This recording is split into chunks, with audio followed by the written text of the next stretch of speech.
Clear है। इसी में अगर हम आगे देखें तो तीसरा है न्यायपालिका। कल ही आपने देखा था, मैंने आपको 3 गोला के अनुसार से जो है सो समझाया था कि भारत में शासन सत्ता का विकेंद्रीकरण कैसे किया गया है। इसी को बोलते हैं हम लोग न्यायपालिका। और न्यायपालिका जो है पूर्ण रूप से स्वतंत्र है, किससे? सरकार से। लेकिन ऐसा नहीं है कि वह स्वतंत्र ही रहेगा, उसको भी शासन सत्ता चलानी है, लेकिन किसके अनुसार? संविधान के अकॉर्डिंग, संविधान के अनुसार चलानी है। क्लियर है। तो ध्यान रखिएगा, आपको जो है न्यायपालिका की बात आपको कही गई है।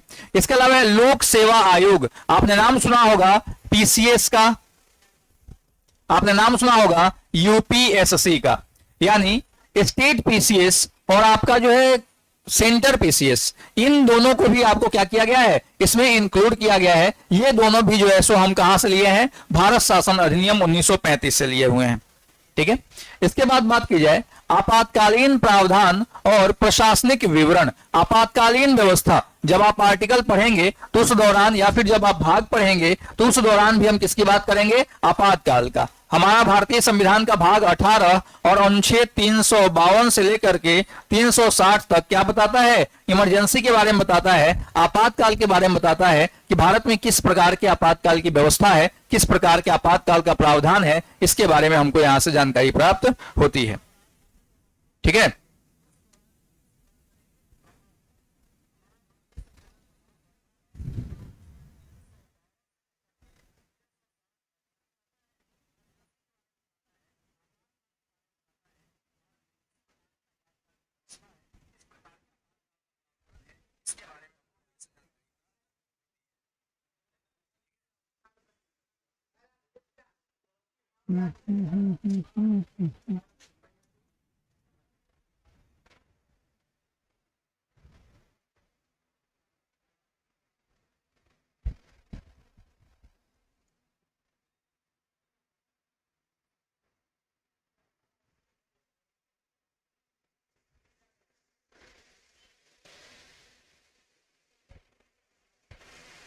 बफरिंग कर रहा है क्या? साउंड आ रही है क्लियर? साउंड तो क्लियर होगी, लेकिन बफरिंग कर रहा है।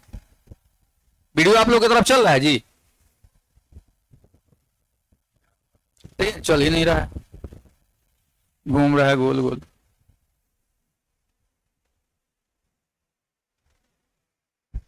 फंस रहा है आज भी।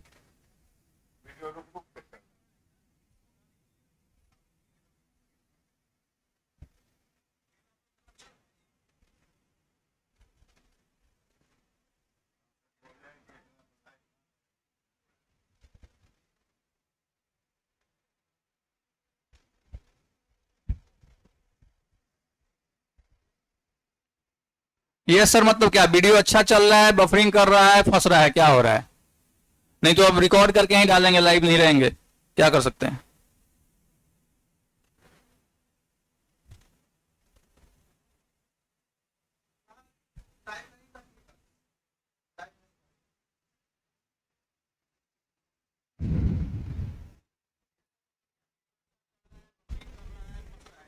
चलिए देखते हैं।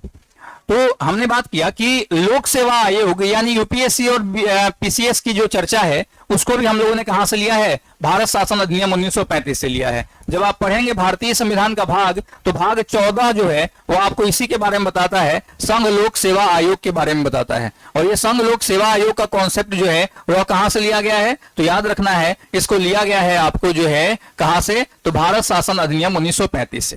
क्लियर है। तो ये ध्यान रखिएगा, अगर आपको लिखना हो तो भारत शासन अधिनियम 1935 जो है उसमें आप इस चीजों को लिख सकते हैं, कवर कर सकते हैं। अच्छा ठीक है, ओके। यहां घूम रहा है लेकिन वहां का हो रहा है, सब ठीक है, यहां भी ठीक चल रहा है।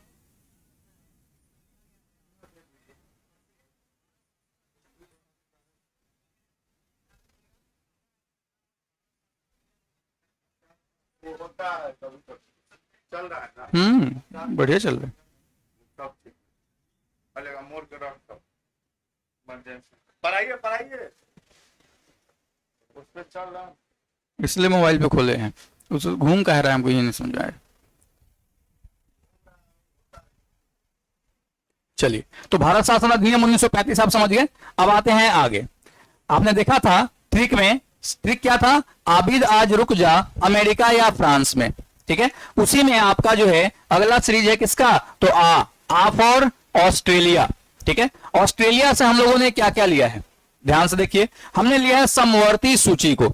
जब आप पढ़ेंगे भारतीय संविधान का अनुसूची, तो अनुसूची में आप पढ़ेंगे एक अनुसूची 7, ठीक है, इंडेक्स 7 पढ़ेंगे। उस इंडेक्स 7 में आपको जो है 3 प्रकार की सूचियों की बात की गई है, संघ सूची, राज्य सूची और आपका जो है समवर्ती सूची, ठीक है। इन तीनों को आप स्टडी करेंगे। उसी इन तीनों में से एक जो समवर्ती सूची की बात है, यह समवर्ती सूची का कॉन्सेप्ट हमने कहां से लिया है, तो याद रखिएगा ऑस्ट्रेलिया से समवर्ती सूची का कॉन्सेप्ट हम लोगों ने लिया हुआ है। समवर्ती सूची क्या है, तो एक्चुअली भारत की संविधान ने जो कार्य प्रणाली है, उस कार्य प्रणाली को 3 भागों में डिवाइड कर रखा है, संघ सूची में, राज्य सूची में, समवर्ती सूची में, सब में अलग अलग विषय है। इसमें जो समवर्ती सूची का विषय है, इस पर कानून बनाने का अधिकार केंद्र और राज्य दोनों को है। लेकिन किसी एक ही विषय पर केंद्र और राज्य दोनों कानून बना देगी तो केंद्र सरकार का कानून जो होगा वह क्या होगा, मान्य होगा, और राज्य सरकार का कानून जो होगा वह निरस्त हो जाएगा। क्लियर है। इस प्रकार का प्रावधान जो है आपको समवर्ती सूची के अंतर्गत देखने को मिलता है। व्यापार, वाणिज्य और अंतर व्यापार की स्वतंत्रता, आपको जो है भारत के अंदर जब आप व्यापार करते हैं तो भारत के अंदर किसी भी कोने में आपको स्वतंत्र रूप से व्यापार करने की पूर्ण आजादी, पूरी स्वतंत्रता प्रदान की गई है। कभी भी ऐसा हुआ है कि आप जो है व्यापार करने के लिए यहां से दिल्ली जाए, जैसे आपके ही गांव के बहुत सारे लोग दिल्ली में काम करते होंगे, तो दिल्ली में जाकर के व्यापार वगैरह अगर करते हैं तो कोई रोक टोक है क्या, कोई रोक टोक नहीं है। या फिर आपके गांव में जो है किसी दूसरे गांव का, दूसरे क्षेत्र का, दूसरे एरिया का लोग आता है, या फिर आपके यहाँ जो है गोलगप्पा बेचने वाला होगा, उससे बात करके देखिएगा, वो आपके यहाँ का होगा ही नहीं, वह किसी और जगह का होगा। तो वह व्यक्ति जो आपके यहाँ आकर के गोलगप्पा बेच रहा है उसको कोई रोक टोक है क्या, नहीं है। यानी कि भारत के किसी भी कोने में प्रत्येक व्यक्ति के पास यह अधिकार है कि वह व्यापार कर सकता है, घूम फिर सकता है, उसको किसी प्रकार की उसकी रोक टोक नहीं की जाएगी। यही बात आपको कौन बताता है, यही बात हमने कहां से लिया है, तो ऑस्ट्रेलिया से लिया है। इसी को कहते हैं व्यापार। वाणिज्य माने खरीद बिक्री, और अंतर व्यापार माने भारत के अंदर कहीं भी व्यापार करने की पूर्ण आजादी। क्लियर है। इसके बाद है आपको संयुक्त बैठक। संयुक्त बैठक का मतलब हुआ एक साथ बैठना, नहीं, कौन संयुक्त, किसकी संयुक्त बैठक, तो भैया लोकसभा और राज्यसभा की संयुक्त बैठक, ठीक है। लोकसभा और राज्यसभा को एक साथ बिठाना, क्यों, कब बिठाया जाता है, तो ध्यान रखिएगा जब भी कोई नई लोकसभा आती है। जैसे अभी हाल फिलहाल में आपको जो है इलेक्शन हुआ है, इलेक्शन होने के बाद जब लोकसभा की पहली बैठक हुई है तो उस पहली बैठक में लोकसभा और राज्यसभा दोनों को साथ में बिठाया गया है, और उसको कौन संबोधित करते हैं, तो राष्ट्रपति संबोधित करते हैं। क्लियर है। लेकिन कुछ विशेष परिस्थितियों में, जैसे आपको जो है कोई विधेयक, कोई बिल पास हुआ है, कोई संविधान संशोधन हुआ है, संविधान संशोधन या संवैधानिक संशोधन हुआ है, लोकसभा ने संवैधानिक संशोधन कर दिया है, लेकिन राज्यसभा उस पर संवैधानिक उसको संशोधित नहीं कर रहा है, या राज्यसभा ने संवैधानिक संशोधन कर दिया है और लोकसभा उस पर संशोधन नहीं कर रहा है, यानी उस बिल को पास नहीं कर रहा है, और इस बात को 6 महीने हो गए हैं। यानी एक सदन द्वारा पारित किया गया विधेयक दूसरे सदन में पिछले 6 महीने से लटका हुआ है, इसी को बोलते हैं गतिरोध। क्या बोलते हैं, गतिरोध। तो जब सदन में गतिरोध की स्थिति उत्पन्न हो जाए तो उस स्थिति में आपको राष्ट्रपति दोनों को एक साथ बिठा सकते हैं, जिसको हम लोग संयुक्त अधिवेशन कहते हैं। ठीक है, किस दोनों को, लोकसभा और राज्यसभा दोनों को साथ में बिठाएंगे। सीधा समझिए कि यह पंचायती है भैया। जैसे गांव देहात में होता है, किसी में 2 लोगों में झगड़ा हो गया, झगड़ा हुआ तो एक फटाक से भाग के गया पंच के पास, बोला कि देखिए ना हम जाता नहीं रास्ता से, वो फलाना जो है सो हमारे सिर पे लाठी मार दिया है, फिर हम डिफेंस में मारे हैं तो हमारा सिर नहीं फूटा, उसका सिर फूट गया है। वह जब बाहर आया तो दूसरा आया पंच के पास, बोला कि नहीं हमारे पहले वह मर ले था, हम बाद में हम डिफेंस में जो है सो चलाए हैं, वो हमको मारा है, वो घेर लिया था। अब पंच कंफ्यूज, समझ में नहीं आ रहा है कि गलती किसकी है, तो पंच क्या बोल रहा है, ठीक बा आ जा कल सुबह जो है सो काली पहाड़ी के पीछे, मतलब पंचायत भवन में, वहां पे पंचायती होगा। सेम कंडीशन है कि अगर एक ने जो है सो हामी भर दी, दूसरा हामी नहीं भर रहा है, और उस बिल में, उस विधेयक में गतिरोध उत्पन्न हो गई है, मतलब 6 महीना से ज्यादा हो गया है, तो राष्ट्रपति दोनों को आमने सामने बिठाएंगे कि बताओ बहुआ दिक्कत क्या है। बात समझ में आया। इसी व्यवस्था को, इसी प्रणाली को हम लोग संयुक्त बैठक कहते हैं। और कहां से लिया है हमने, तो भैया हमने ऑस्ट्रेलिया से लिया है, यह बात ध्यान रखना है आपको। क्लियर है?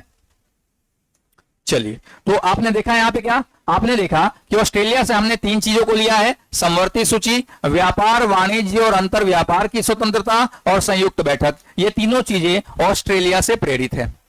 क्लियर?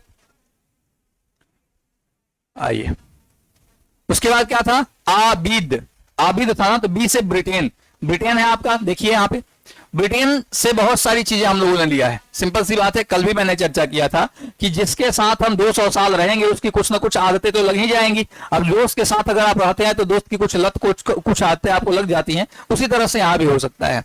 तो ब्रिटेन जो है, यहां से हमने बहुत सारी चीजों को लिया हुआ है, जैसे सरकार की संसदीय प्रणाली। भारतीय संविधान में जो संसद होता है, जिसको हम लोग पार्लियामेंट कहते हैं, ब्रिटेन के संसद को भी पार्लियामेंट कहते हैं, भारत के संसद को भी पार्लियामेंट कहते हैं। ठीक है, तो संसदीय शासन प्रणाली हमने कहां से लिया है, ब्रिटेन से लिया है। संसद का मतलब क्या हुआ, लोकसभा, राज्यसभा और राष्ट्रपति। इस तीनों को संयुक्त रूप में हम लोग क्या कहते हैं, इस तीनों को संयुक्त रूप में हम लोग कहते हैं संसद। ठीक है, उसके बाद है विधि का शासन। भारत में शासन व्यवस्था जो है कानून के आधार पर चलता है। ऐसा ही शासन व्यवस्था हवाबाजी में नहीं चलता, कानून बना हुआ है, लॉ बना हुआ है। आप देखते होंगे जब कभी कोई फिल्म वगैरह देखिएगा, वैसे कानून से तो व्यवस्था नहीं पड़ता है, लेकिन पढ़े, संजोग बनाइए कि कभी ना पढ़े। तो जब कानून व्यवस्था की बात की जाती है तो कानून व्यवस्था हमारा जो होता है वह किस प्रकार से होता है, तो सिंपल सी बात है कि वो कानून व्यवस्था में हम लोग क्या करते हैं, हम लोग जो है नियम होते हैं, कायदे कानून होते हैं। किसी पे अगर कोई ब्लेम लगाया जाता है तो उसका जो है कुछ एक्ट होता है। तो भारत में जो शासन व्यवस्था है, यही बात आपको बोला गया है कि विधि के अनुसार शासन व्यवस्था चलेगा, विधि का शासन होगा, अपने मन से डिक्टेटरशिप नहीं होगा कि हमने ये फलाना बोल दिया तो फलाना ही नियम होगा, ऐसी व्यवस्थाएं अपने यहां नहीं होंगी। अगला है विधायी प्रक्रिया। विधायी प्रक्रिया का मतलब है, अब विधायी का मतलब क्या हुआ, यहां पे ध्यान दीजिए, ये जो गोला है, इस गोले में जो विधायिका है, विधायिका, विधायिका का मतलब क्या है, विधायिका का मतलब पूरा लोकसभा। ठीक है, तो जो विधायिका है वो एक प्रक्रिया, एक नियम, एक कायदे कानून के अनुसार शासन सत्ता संभाल रही होती है, शासन चला रही होती है। तो यही बात बोला गया कि विधायिका जो है यह किस प्रकार से काम करेगी, विधायिका कैसे कार्य करती है, इसके बारे में हम लोगों ने यह कॉन्सेप्ट कहां से लिया है, ब्रिटेन से लिया है। यानी ब्रिटेन की भी विधायिका के कार्य करने की प्रणाली जो होगी वह ऐसी ही होगी जैसी भारत की है। ठीक है, हाँ, हो सकता है थोड़ी बहुत अंतर देखने को मिल जाए। अगला है एकल नागरिकता। एकल नागरिकता का मतलब है कि आप भारत के किसी भी कोने में हैं, आप क्या हैं, आप भारत के नागरिक हैं, आपके पास सिंगल सिटीजनशिप है। आप ऐसा नहीं कह सकते कि हम बिहार के नागरिक हैं, हम यूपी के नागरिक हैं, हम जो है इलाहाबाद के नागरिक हैं, ऐसा आप नहीं कह सकते हैं। आप क्या कहेंगे, जब भी सिटीजनशिप की बात होगी तो आप कहेंगे कि आप क्या हैं, इंडियन हैं। ठीक है, तो एकल नागरिकता, सिंगल सिटीजनशिप आपको दिया गया है, जबकि अमेरिका में सिंगल सिटीजनशिप नहीं है, अमेरिका में दोहरी नागरिकता है। ठीक है, दोहरी नागरिकता के अपने कुछ फायदे भी होते हैं, कुछ नुकसान भी होते हैं। सिंगल सिटीजनशिप के भी अपने कुछ फायदे होते हैं, कुछ नुकसान। अब दोहरी नागरिकता कहीं पे है, जैसे अमेरिका में दोहरी नागरिकता है, तो वहां का क्या फायदा है, फायदा यह है कि अगर केंद्र सरकार कोई प्रोजेक्ट लेके आती है, जैसे आप देखते होंगे अभी किसानों को 2000 रुपया केंद्र सरकार देती है भारत में, वहां भी अगर केंद्र सरकार ने 2000 की घोषणा की, राज्य सरकार ने 3000 की घोषणा की, तो उनको 5000 रुपया मिलेगा। लेकिन भारत में क्या है, दोनों में से कोई एक घोषणा करता है, या तो राज्य सरकार करती है या फिर केंद्र सरकार करती है। तो उस स्थिति में हमको एक ही गो सुविधा जो है मिल पाता है। ठीक है, ये नुकसान हो गया। फायदा क्या है, फायदा यह है कि जब दोहरी नागरिकता जहां पे रहेगा, आप देश के लिए नहीं जिएंगे, देश के लिए नहीं मरेंगे, आप अपने राज्य के लिए जिएंगे, राज्य के लिए मरेंगे। यानी कि देश आपका कमजोर होगा, राष्ट्र आपका कमजोर होगा, राज्य आपका कमजोर होगा। लेकिन भारत में ऐसा नहीं है, भारत में सिंगल सिटीजनशिप है। जब हमारे ऊपर मुसीबत आता है तो हम सब लोग एक साथ जो है सो खड़े होते हैं, हम सब लोग तैयार होते हैं। आपने जब 1999 में कारगिल युद्ध हुआ था तो उस समय की कुछ स्टोरी वगैरह पढ़ने का कोशिश कीजिएगा कभी, तो आपको पता चलेगा कि राजस्थान के लोग जो है सीधा सरकार से बोलते थे कि आप बोलिए ना, तो हम जो है फतह करके आते हैं। वो राजस्थान को नहीं बचा रहे थे, वो जम्मू कश्मीर के क्षेत्र में, कारगिल युद्ध जम्मू कश्मीर में हुआ था, विजय ऑपरेशन हम लोगों ने मनाया था। अभी हाल फिलहाल में मोदी जी जो है इसका वर्षगांठ मनाए हैं। तो हम जो है राजस्थान के लोग केरला, जम्मू कश्मीर को बचाने की लड़ाई लड़ रहे थे। लेकिन यहीं पे अगर दोहरी नागरिकता होती तो राजस्थान सोचता भाई फालतू में काहे टेंशन लेने जाए, हम क्यों अपना जान गंवाने जाएंगे जम्मू कश्मीर के लिए। बस समझ में आया। तो ये सबसे बड़ी फायदा है सिंगल सिटीजनशिप का, कि हमारा जो अखंड भारत है ना, उसकी अखंडता लंबे समय तक बनी रहेगी। ठीक है, तो ये अच्छी चीज है। ये हमने कहां से लिया है, ब्रिटेन से। कैबिनेट प्रणाली, भारत में कानून जो है कोई एक व्यक्ति